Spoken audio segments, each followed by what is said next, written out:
Tada Drishti Swarupevasthanam. After Yoga's Chittavritti Nirodha, this is the third sutra.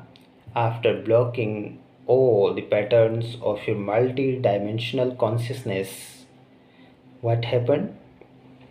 Self-realization takes place.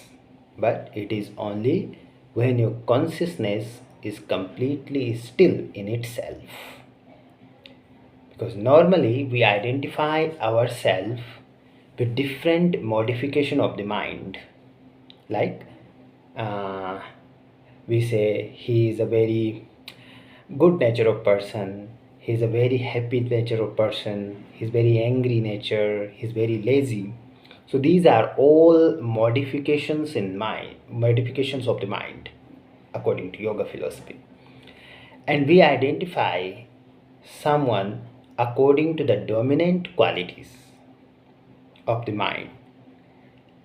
And these all are only the qualities of the mind, not of yourself.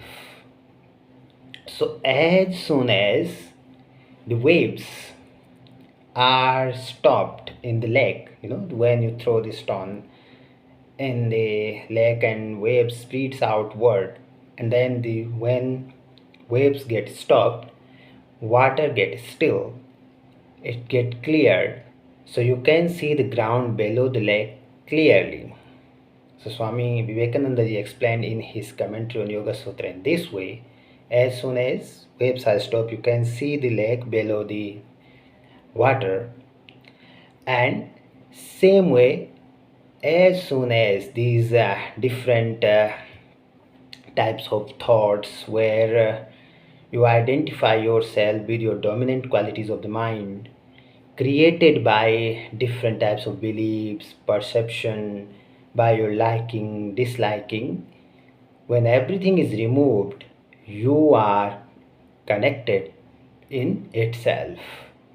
You don't mix your nature, yourself, with your qualities. There is something which is a seer, an experiencer who are witnessing everything. You connect with that. That is Tadadrishti Swarupavasthanam. Thank you.